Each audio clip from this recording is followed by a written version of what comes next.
من يهده الله فلا مضل له ومن يضلله فلا هادي له ونشهد أن لا إله إلا الله وحده لا شريك له ونشهد أن سيدنا ونبينا ومولانا محمدا عبده ورسوله صلى الله تعالى عليه وعلى آله وأصحابه وبارك وسلم تسليما كثيرا أما بعد فأعوذ بالله من الشيطان الرجيم بسم الله الرحمن الرحيم يا أيها الذين آمنوا لا تتخذوا اليهود والنصارى أولياء بعضهم أولياء بعض وقال تعالى إن الله لا يغفر أن يشرك به ويغفر ما دون ذلك لمن يشاء وقال رسول الله صلى الله عليه وسلم من تشبه بقوم فهو منهم أو كما قال عليه الصلاة والسلام وقال النبي صلى الله عليه وسلم الكيس من دان نفسه وعمل لما بعد الموت والعاجز من أتبع نفسه هواها وتمنى على الله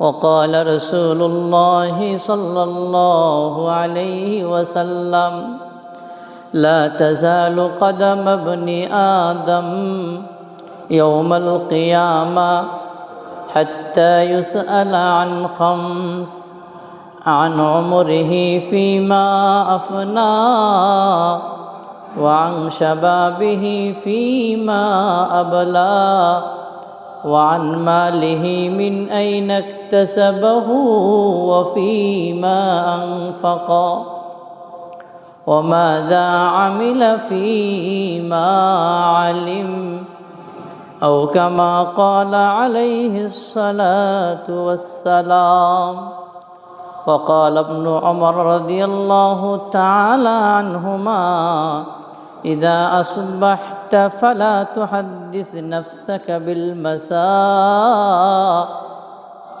وإذا أمسيت فلا تحدث نفسك بالصباح فإنك لا تدري يا عبد الله ما اسمك غدا صدق الله العلي العظيم وصدق رسوله النبي الأمي الكريم ونحن على ذلك لمن الشاهدين والشاكرين والحمد لله رب العالمين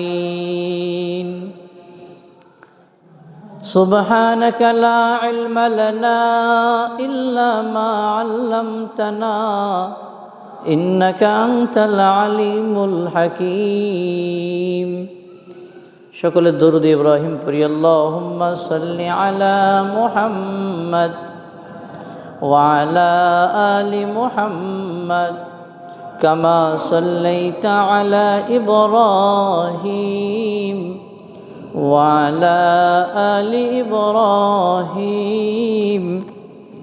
إنك حميد مجيد اللهم بارك على محمد وعلى آل محمد كما باركت على إبراهيم وعلى آل إبراهيم إنك حميد مجيد الحمد لله সমস্ত প্রশংসা সেই আল্লাহ রাব্বুল আলামিনের দরবারে যে আল্লাহ রাব্বুল আলামিন আমাদেরকে সুস্থতার সহিত পবিত্র জুমার দিনে তার ঘর মসজিদে এসে বসবার তৌফিক দান করেছেন। সকলে আল্লাহ রাব্বুল আলামিনের আলিশান দরবারে কালেমাত শুকর আদায় করি, সকলে বলি আলহামদুলিল্লাহ। সম্মানিত মুসল্লিয়ানে কিরাম, আজকে 2025 সালের ডিসেম্বর মাসের কত তারিখ? 26 তারিখ। আর কয়েকটি দিন আছে, এরপরে 2025 সাল কি হয়ে যাবে? শেষ হয়ে যাবে। 2026 সাল শুরু হবে ইনশাআল্লাহ। তো 25 সাল শেষ হলে 26 সাল আসবে। এইটাকে কেন্দ্র করে আমাদের এই সমাজে একটি দিবস উদযাপন হয় কি হয় না? হয়। যেই দিবসটিকে বলা হয় 31st নাইট। কি বলা হয়? 31st night. তো এই 31st নাইট কি, ইসলাম এ সম্পর্কে কি বলে, সেটি সম্পর্কে আমরা সামান্য কিছু আলোচনা করব। ওয়া মা তাওফীকি ইল্লা বিল্লাহ। প্রথমে আমরা আসি বর্ষবরণ উদযাপন। একটা নতুন বছর আসবে, একটা বছর যাবে, একটা বছর আসবে, এটা একটা স্বাভাবিক সিস্টেম। পৃথিবীর শুরু থেকে একটা সিস্টেম চলে আসছে, এক বছর শেষ হবে আর এক বছর শুরু হবে। তো যখন কোনো বছর শুরু হলো, এইটা কি উদযাপনের কোনো সিস্টেম শরীয়তে আছে কি না? এইটা শরীয়তে কোনো কি নয়, এই সিস্টেম শরীয়তের মধ্যে নেই যে নতুন বছর আসলে সেটাকে কী করতে হবে? বরণ করতে হবে, উদযাপন করতে হবে। এটা কোনো কি নয়, সিস্টেম নয়। এই বর্ষবরণ উদযাপনের যে সিস্টেম, এটা শুরু হয়েছে পারস্যের সম্রাট জামশিদ খ্রিস্টপূর্ব 800 সালে। তিনি এই নববর্ষের এই সিস্টেমটা চালু করেন। এরপরে বেবিলনের সম্রাট জুলিয়াস সিজার খ্রিস্টপূর্ব 46 সালে ইংরেজি নববর্ষ কী করেন? উনি চালু করেন। প্রথম দিকে বিভিন্ন তারিখে নববর্ষ পালন করা হলেও পরবর্তীতে 1582 সালে গ্রেগরিয়ান ক্যালেন্ডার প্রবর্তনের পর 1 জানুয়ারিতে নববর্ষের দিন হিসেবে নির্দিষ্ট করা হয়। তাহলে ওই সময় থেকে 1582 সাল থেকে এরকমভাবে 1 জানুয়ারিকে নববর্ষ হিসেবে কি করা হয়? নির্দিষ্ট করা হয়। গেল এটা। আর বাংলাদেশে এই দিবসটাকে যে উদযাপন করা হয় রমরমাভাবে, জমজমাটভাবে, এর সূচনা হয় 2000 সালের 31শে ডিসেম্বর থেকে। তখন থেকে কি শুরু হয়? এই 31st নাইট নামে এই দিবসটাকে উদযাপন করা শুরু হয়। তো যাই হোক, আল্লাহ রসুল সাল্লাল্লাহু আলাইহি ওয়াসাল্লাম যখন মদিনায় গেলেন হিজরত করে, মদিনায় যাওয়ার পরে দেখলেন মদিনার লোকেরা নাইরুজ এবং মেহেরজান নামে 2টা দিনে তারা আনন্দ উৎসব করে। নাইরুজ মানে নববর্ষ। তো নাইরুজ নতুন দিন, নাই মানে নতুন, রোজ মানে দিন, ফার্সি শব্দ। এই 2 দিনে তারা কি করে? কোনো আনন্দ উল্লাস যেগুলি তাদের করার, তারা এটা উদযাপন করে।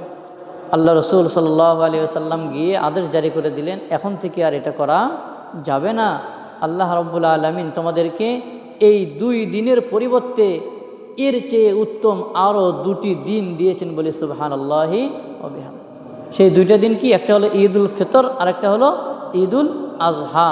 মুসলমান উদযাপন করবে আনন্দের জন্য ঈদুল ফিতর এবং ঈদুল আজহা। এই 2টা দিন কি করবে? উদযাপন মুসলমান করবে। নতুন বর্ষ, নববর্ষ, এইটা উদযাপন ইসলাম কি করে না? সাপোর্ট সেভাবে করে না। এবার আমরা আসি কেন এই নববর্ষে 31st নাইটকে উদযাপন করতে গিয়ে বা যারা উদযাপন করে সেখানে ইসলাম বহির্ভূত, শরীয়ত বহির্ভূত কিছু কাজ হয়। 1 নম্বর যেটা হয় সেটা হলো এরকমভাবে শিরিকযুক্ত স্লোগান দেওয়া হয়।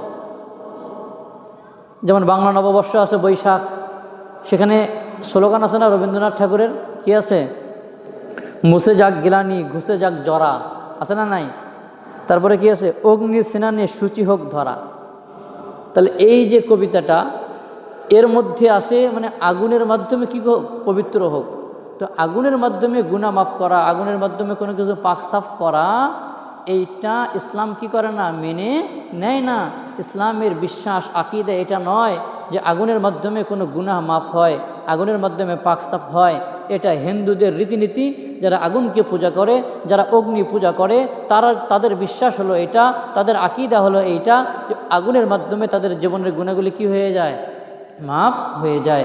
তাহলে এই বাংলা নববর্ষকে কেন্দ্র করে যে স্লোগানটা দেওয়া হয়, সেই স্লোগানটার মধ্যে কি আছে? শিরক লুকায়িত আছে। আর শিরকের গুনাহ আল্লাহ রাব্বুল আলামিন কি করবেন না, কোনোদিন মাফ করবেন না। ইন্নাল্লাহা লা ইয়াগফিরু আন ইউশরাকা বিহি ওয়া ইয়াগফিরু মা দুনা যালিকা লিমান ইয়াশা। আল্লাহ বলেন, আমি আল্লাহ শিরক ছাড়া অন্য যত গুনাহ আছে সব মাফ করে দেব, কিন্তু শিরকের গুনাহ আমি আল্লাহ কি করব না, মাফ করব না। তাহলে কিছু কাজ হয় যার মধ্যে কি আছে, শিরকি কর্মকাণ্ড আছে। 2 নম্বর, এই রাত্রি উদযাপনকে কেন্দ্র করে অশ্লীলতা বেহায়াপনার ছড়াছড়ি শুরু হয়ে যায়। কি বলেন, হয় কি হয় না? যুবক যুবতী তারা এরকমভাবে বেহায়াপনার মধ্যে, অশ্লীলতার মধ্যে লিপ্ত হয়ে যায়। অথচ আল্লাহ রাব্বুল আলামিন কোরআনের মধ্যে বলছেন, ওয়ালা তাকরাবুজ জিনা, তোমরা জিনার কাছেও যেও না, তোমরা জিনার নিকটবর্তীও হয়েও না। এই 31st নাইটে অনেক দুর্ঘটনা ইতিপূর্বে ঘটেছে না ঘটে নাই? কি বলেন, ঘটে নাই? 2000 সালে 2001 সালে পত্রিকায় এসেছে, হ্যাঁ, এরকম অনেক এরকম ঘটনা ঘটেছে। এখনও এরকম 31st নাইটে অনেক এরকম অশ্লীল কর্মকাণ্ড হয়ে থাকে, যেটা পত্র পত্রিকায় মিডিয়াতে আমরা কি করতে পাই, দেখতে পাই। তাহলে এই 31st নাইট উদযাপন করতে গিয়ে অশ্লীলতা বেহায়াপনার মধ্যে যুব সমাজ কী হয়ে যায়, জড়িয়ে পড়ে। আপনার আমার ছেলে, আপনার আমার মেয়ে এই রাত্রিকে উদযাপন করতে গিয়ে আল্লাহর নিষিদ্ধ কাজের মধ্যে লিপ্ত হয়ে যাচ্ছে। আর আপনি আমি অভিভাবক, আপনি আমি নামাজ পড়ছি, আপনি আমি রোজাও করছি, আপনি আমি হজও করতেছি, আর আমি মনে করতেছি ছেলে মানুষ করুক না একটু, মেয়ে মানুষ করুক না একটু, বয়স কম। কি বলেন, এমন অনেক হাজি সাহেব আছে না নাই? ছেলে মেয়ে আড্ডা দিচ্ছে, মেয়ে আড্ডা দিচ্ছে, ছেলে আড্ডা দিচ্ছে, বন্ধু বান্ধবের সাথে আড্ডা দিচ্ছে এই রাত্রিতে, আর অভিভাবক নিশ্চিন্তে বাড়িতে বসে আছে। একটু জাহান্নামের ভয় নাই। আর বলতেছে ছেলে মানুষ, বয়স কম, যুবক মানুষ একটু করবে, বড় হলে ঠিক হয়ে যাবে। তো বড় হলে ঠিক হবে তার কোনো গ্যারান্টি আছে? আবার বড় হওয়া পর্যন্ত হায়াত পাবে তারও কোনো গ্যারান্টি আছে? বড় হলে ঠিক হবে তারও গ্যারান্টি নেই। বড় হতে পারবে, অতদিন হায়াত পাবে তারও কি নেই, কোনো গ্যারান্টি নেই। তো আমরা যারা আছি এই রাত্রিতে 31st নাইটে যেন আমাদের কোনো ছেলে মেয়ে অশ্লীলতা বেহায়াপনা আল্লাহর কোনো গুনাহের কাজে লিপ্ত না হয়, সেদিকে আমরা সজাগ দৃষ্টি রাখবো তো ইনশাআল্লাহ। এটা গেল 2 নম্বর খারাপে। 3 নম্বর হলো, এই দিনে এরকমভাবে এমন কিছু কাজ করা হয় যেগুলি একেবারেই অপচয়, যেগুলি একেবারে ইসলামের বাহিরের জিনিস। যেমন এই রাতকে কেন্দ্র করে উদযাপনের জন্য আতশবাজি করা হয় না? আতশবাজি, ফটকাবাজি করা হয়, fashion show, fire plate, tattoo, উল্কা অঙ্কন, ডিজে পার্টি, কনসার্ট, মদ গাঁজা, এগুলি হয় কি হয় না? হয়। এগুলি কি ইসলাম সমর্থন করে? ইসলাম এগুলি সমর্থন করে না। প্রত্যেকটা নিয়ে কী করা যাবে, আলাদা আলাদা কথা বলা যাবে, সেদিকে যাব না। এই যে আতশবাজি, ফটকাবাজি, মানুষের ঘুম নষ্ট করে দেওয়া, ট্যাটো করা, এরকম গান বাজনা করা, ডিজে পার্টি করা, এটা কোনো মুসলমানের কি হতে পারে না, কাজ হতে পারে না। যদি কোনো এলাকায় হয়, যদি কোনো এলাকার যুব সমাজ এই কাজ করে, আর সেই এলাকার নেতা, সেই এলাকার সরদার এটাকে সাপোর্ট করে, তাহলে ওই যুব সমাজ যতটুকু গুনাহের ভাগী হবে, যেই নেতা, যেই সরদার, যেই এলাকার মুরব্বীরা এটাকে বাধা দিবে না, এটাকে সাপোর্ট করবে, তারাও সমপরিমাণ গুনাহের মালিক হয়ে যাবে। তাদের আমল নামাতো ওই পরিমাণ গুনাহ লেখা হবে, বলি নাউজুবিল্লাহি মিন যালিক। তাহলে আমরা আমাদের সমাজে আমাদের ছেলে মেয়েদেরকে এগুলি থেকে কী রাখবো, ইনশাল্লাহ বিরত রাখার চেষ্টা করবো তো ইনশাল্লাহ। এইগুলি করা যাবে না। তাহলে কি করতে হবে, যেহেতু এটা নববর্ষ উদযাপন করা এটা ইসলামের কোনো সিস্টেম নয়। একে তো এটার মধ্যে অনেক খারাপই আছে, এর মধ্যে জেনা ব্যভিচারের রাস্তা উন্মোচন হয়ে যায়, এর মধ্যে অশ্লীলতা বেহায়াপনা থাকে, এর মধ্যে এরকম আতশবাজি ফটকাবাজি থাকে, এরকম ডিজে পার্টি হয়, অনেক খারাপ জিনিস আছে। এর পাশাপাশি সবচেয়ে বড় যে বিষয়টা নববর্ষ উদযাপন করা, এটা হলো খ্রিস্টানদের কালচার, এটা হলো অমুসলিমদের কালচার, এটা হলো বিজাতীয়দের কালচার। কোনো বিজাতীয়দের কালচার, কোনো অমুসলিমদের কালচারকে কোনো মুসলমান তাদের কালচার হিসেবে গ্রহণ করতে পারে না। কি বলেন, পারে? আপনার আমার কোনো কালচারকে কোনো বিজাতি তাদের কালচার বানিয়েছে? আপনি আমি কুরবানি করি, কোনো বিজাতি আপনার আমার দেখা দেখে তারাও কি কুরবানি করে? আপনি আমি নামাজ পড়ি, কোনো বিজাতি খ্রিস্টান এরকমভাবে হিন্দু বৌদ্ধ তারা কি আপনার আমার মতো মসজিদে এসে নামাজ পড়ে? আমাদের কালচার তারা নেয় না, কিন্তু আমরা মুসলমানরা কপাল পোড়া, আমরা মুসলমানরা এত আত্মমর্যাদাহীন, আমরা বিজাতীয়দের কালচারকে নিজেদের কালচার মনে করে উদযাপন করি। আর এটার পেছনে আমাদের অর্থ, আমাদের সময়কে আমরা কি করে দিচ্ছি? ক্ষয় করে দিচ্ছি, ব্যয় করে দিচ্ছি। আল্লাহ রসুল সাল্লাল্লাহু আলাইহি ওয়াসাল্লাম বলেন, ক্বালা রাসূলুল্লাহি সাল্লাল্লাহু আলাইহি ওয়াসাল্লাম, মান তাশাব্বাহা বিকওমিন ফাহুয়া মিনহুম। আল্লাহ রসুল বলেন, কোনো মুসলমান যদি, কোনো ব্যক্তি যদি কারো সাদৃশ্যতা অবলম্বন করে, তাহলে সেও তাদেরই কি হয়ে যায়? অন্তর্ভুক্ত হয়ে যায়। তাহলে নববর্ষ উদযাপন করা এটা কোনো ইসলামিক কালচার নয়, মুসলমানদের কালচার নয়, এটা হচ্ছে খ্রিস্টানদের কালচার। তাই এই খ্রিস্টানদের কালচারকে যে বা যারা উদযাপন করবে, যে বা যারা নিজেদের কালচার মনে করে উদযাপন করবে, সেও তাদের দলেরই অন্তর্ভুক্ত হয়ে যাবে। অথচ আল্লাহ রাব্বুল আলামিন কোরআনের মধ্যে বলছেন, ইয়া আইয়ুহাল্লাযীনা আমানু লা তাত্তাখিযুল ইয়াহুদা ওয়ান নাসারা আউলিয়া। হে মুমিনরা, তোমরা এরকমভাবে ইহুদ আর নাসারাকে তোমরা বন্ধু বানিও না, তোমরা তাদেরকে তোমাদের জীবনের বন্ধু বানিও না। বাদুহুম আউলিয়া ও বাদ, তারা একে অপরের বন্ধু। অর্থাৎ হে মুসলমান, হে মুমিন, তোমরা ছাড়া বাকি যারা আছে ইহুদ নাসারা খ্রিস্টান বৌদ্ধ, তারা একে অপরের বন্ধু, তোমাদের বিপরীতে, তোমাদের ক্ষতি করার জন্য সমস্ত বিশ্ব, সমস্ত অমুসলিম বিশ্ব এক। কিভাবে মুসলমানদেরকে ক্ষতি করা যায়, কিভাবে মুসলমানদের যুব সমাজকে ধ্বংস করা যায়, মুসলমানদের যুব সমাজকে ধ্বংস করবার জন্য বর্ষবরণকে কেন্দ্র করে ভালো একটা সাইনবোর্ডকে সামনে দিয়ে মুসলমানদের যুবক এবং যুবতীদেরকে রাস্তায় নামিয়ে দেওয়ার জন্য তারা এই পায়তারা করেছে, যেন মুসলমানদের যুবকরা তাদের চরিত্র ধ্বংস হয়ে যায়, তাদের চরিত্র যেন ধ্বংস হয়ে যায়। বর্ষবরণ এটা কোনো আনন্দের বিষয় নয়, এটা উল্লাসের কোনো বিষয় নয়। হ্যাপি নিউ ইয়ার, নতুন বর্ষকে আমি স্বাগত জানাবো, আনন্দ উল্লাস করব। যদি নতুন বর্ষ পেয়ে আমি আনন্দিত হই, তাহলে একটা বছরও যে চলে গেল তার জন্য আমাকে কি হওয়া লাগবে? ব্যথিতও তো হওয়া লাগবে। কারণ কি? কারণ হলো, যেই জিনিস আসলে আমি খুশি হই, সেই জিনিস চলে গেলে আমি ব্যথিত হব না? আমার কাছে টাকা আসছে 1 লাখ, আমি আনন্দিত হব কি হব না? হব। কিন্তু 1 লাখ টাকা যদি আমার লস হয়ে যায়, আমি কি আনন্দিত হব না, ব্যথিত থাকবো? যেই জিনিস আসলো, আসার কারণে আমি কি হলাম? খুশি হলাম, আনন্দিত হলাম।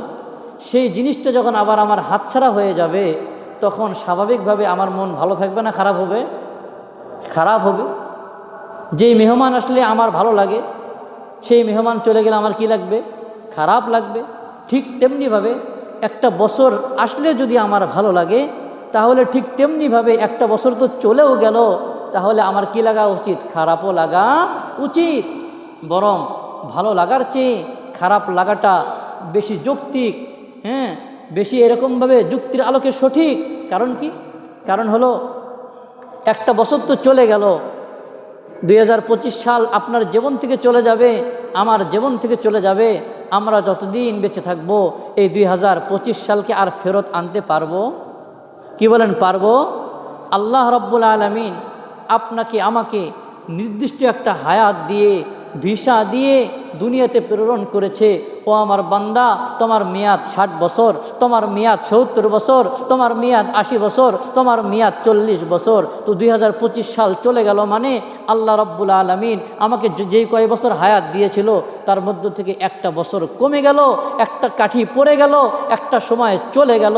তা আমার যে সময় সীমা ছিল, একটা সময় চলে গেল, এর জন্য তো আমাকে ব্যতীত হওয়া দরকার ছিল। আনন্দিত না হয়ে, হায় আমার জীবন থেকে একটা বছর চলে গেল, এই বছরে আমি কি নিতে পারলাম, আমার হিসাব নিকাশটা কি, আমি কি ভালো কাজ বেশি করলাম নাকি খারাপ কাজ বেশি করলাম। 2025 জানুয়ারি শুরু হয়েছিল, ডিসেম্বরের মাধ্যমে শেষ হচ্ছে। 25 সাল থেকে একটু ক্যালকুলেশন করা উচিত যে এই 25 সালে আমি কি পরিমাণ ভালো কাজ করেছি আর কি পরিমাণ খারাপ কাজ করেছি।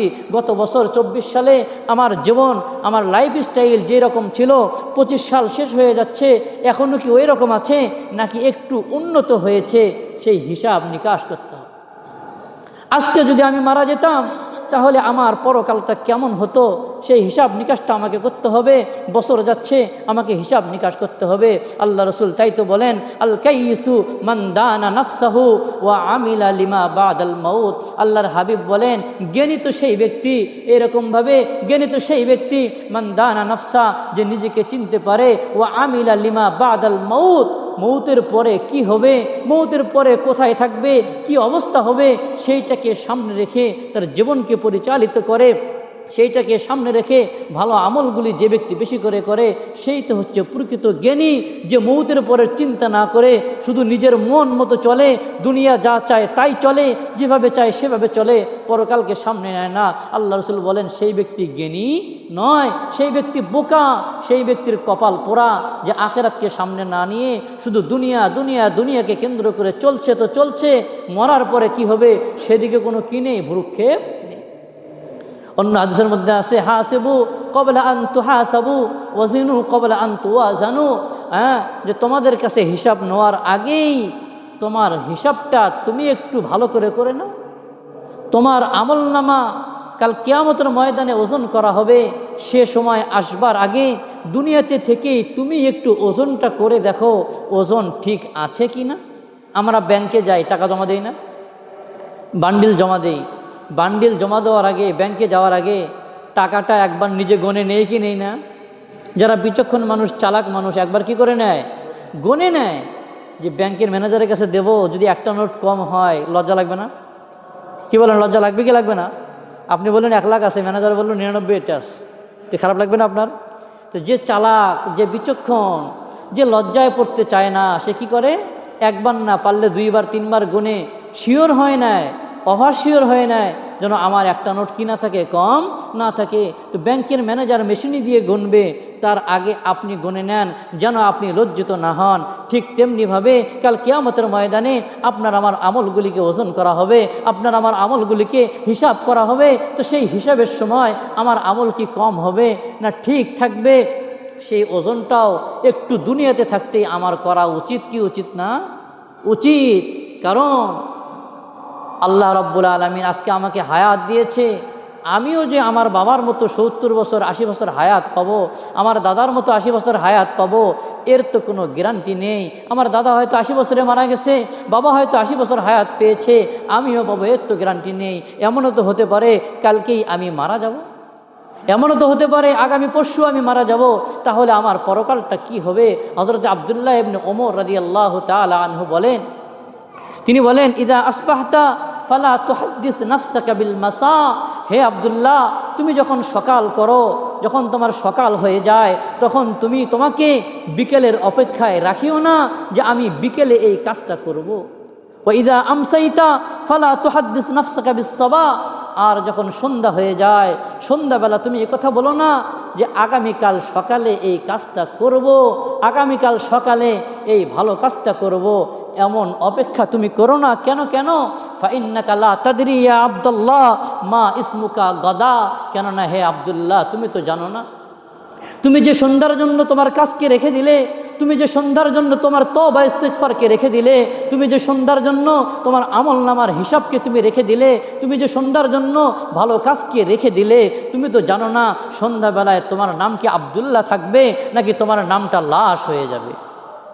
কি বলেন? আমরা জানি যত বড় ডিগ্রিধারী হোক না কেন, যত বড় পদ পদবী হোক না কেন, ওই লোকটা মারা গেলে কেউ আর তার নাম নিয়ে বলে না আব্দুল্লাহ শুয়ে আছে, জায়েদ শুয়ে আছে, বকর শুয়ে আছে, এ কথা বলে না, বলে লাশটা কোথায়।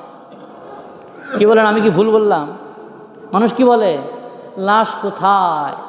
তো আজকে আমার নাম যা আছে, আমি মারা গেলে আমার নাম হয়ে যাবে লাশ।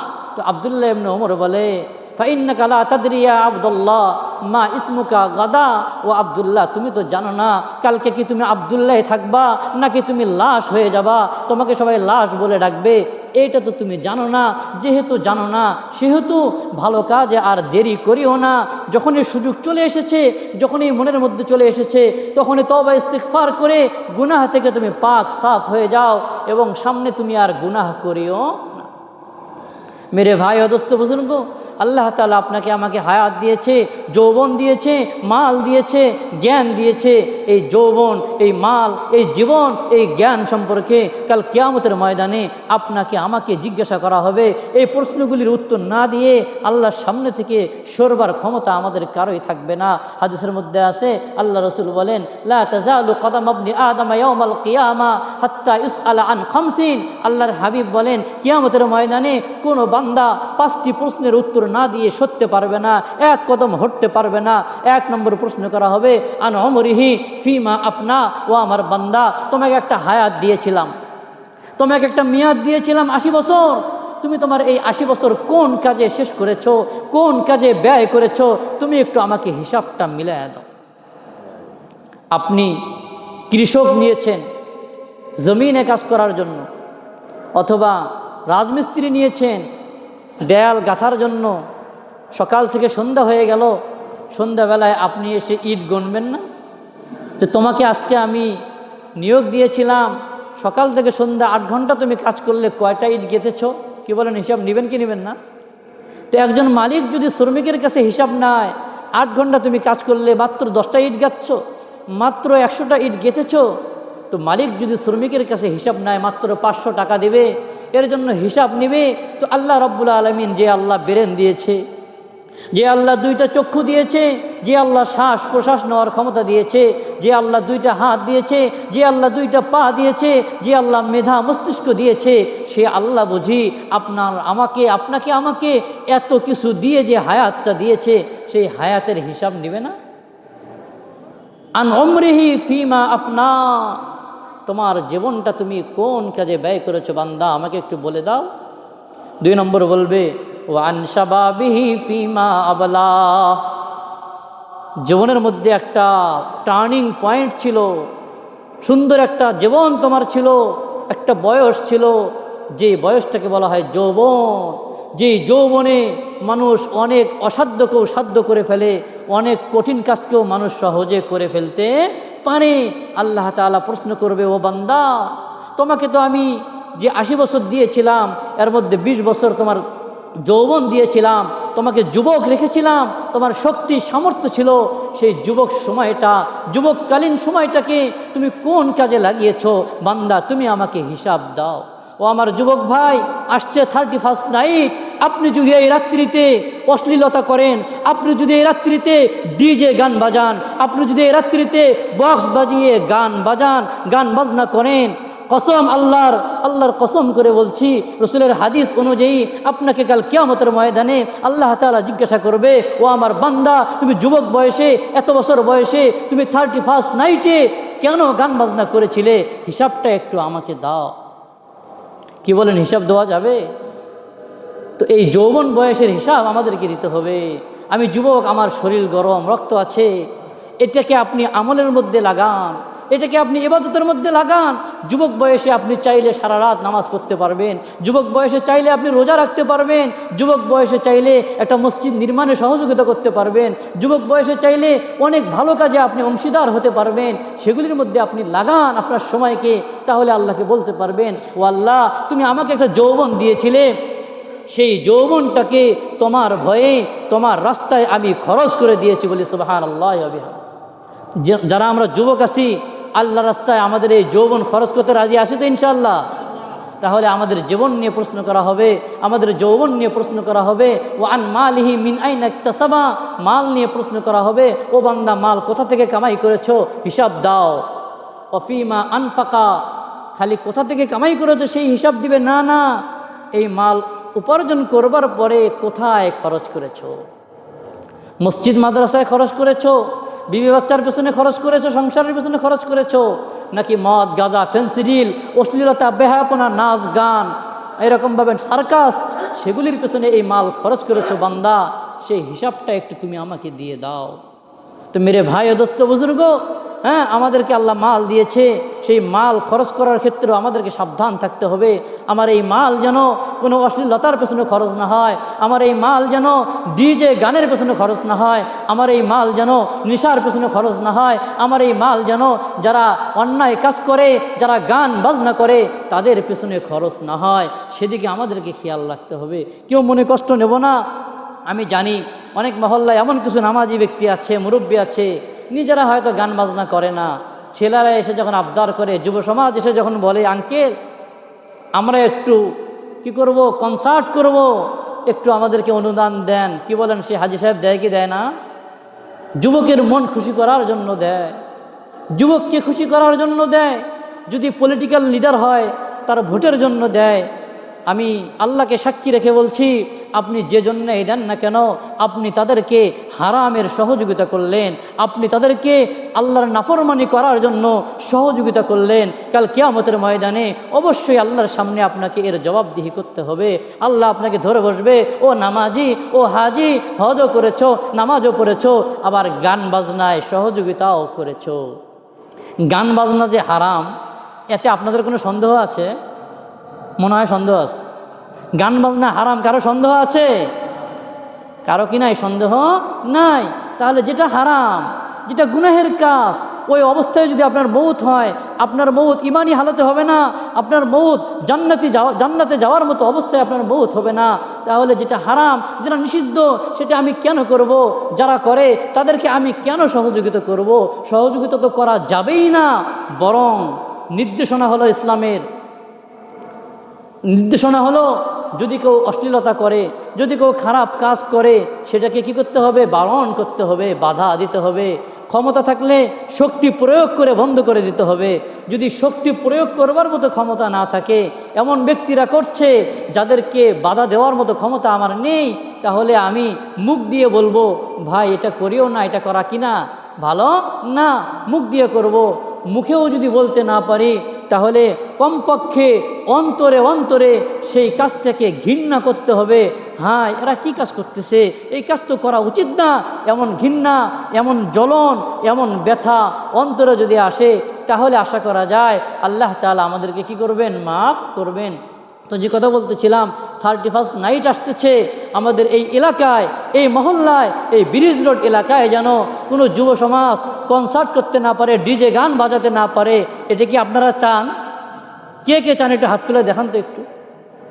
কেউ কষ্ট নিয়েন না যে হুজুর হাত তুলতে বলে, জাস্ট একটু দেখার জন্য, আপনাদেরকে উৎসাহিত করার জন্য। কেউ বেয়াদবি মনে করিয়েন না যে হুজুর আমাদেরকে বলে, এটা জাস্ট আপনাদেরকে উৎসাহিত করার জন্য, এটা কোনো নিষেধ নেই। তো আমাদের এলাকায় যেন কেউ না করে, আমরা কি থাকবো? সচেতন থাকবো ইনশাআল্লাহ। আরেকটি কথা হলো, রজব মাস পড়ে গেছে। কি পড়ে গেছে? রজব মাসের আজকে 5 তারিখ, সোম মঙ্গল বুধ, 5 তারিখ আজকে। তো রজব মাস যখন পড়ে যায়, রজবের পরে শাবান মাস, এরপরে রমজান মাস। রজব মাস পড়ে গেলে আল্লাহ রসুল একটি দোয়া পড়তেন। রজব মাস পড়ে গেলে আল্লাহ রসুল একটি কী পড়তেন? দোয়া পড়তেন। এই দোয়াটা আমরা শিখে নেব, বেশি বেশি পাঠ করব। সকলে আমার সাথে পড়ি, আল্লাহুম্মা বারিক লানা ফি রজাবা ওয়া শাবান ওয়া বাল্লিগনা রমাদান। দোয়াটা শিখে নেব। এর অর্থটা শিখি। এর অর্থ হলো, হে আল্লাহ, বারিক লানা ফি রজব ওয়া শাবান, এই রজব এবং শাবান মাসে আমার হায়াতের মধ্যে আপনি বরকত দিয়ে দেন, দিয়ে ও বাল্লিগনা রমাদান, আমাকে একটু রমজান পর্যন্ত হায়াতটা লম্বা করে দেন। আমি যেন রমজানে হায়াত পেয়ে রমাদানে ইবাদত করে তোমার সান্নিধ্য অর্জন করতে পারি। ও আল্লাহ, এই 2 মাসে হায়াতটা একটু বরকত দিয়ে রমাদানটা পাওয়ার কি করে দেন? সুযোগ করে দেন। দোয়াটা ভালো না খারাপ? আমরা শিখে নেব, বেশি বেশি পড়বো ইনশাআল্লাহ। যারা সুন্নত পড়িনি, 4 রাকাত কবলাল জুমা আমরা পড়িনি।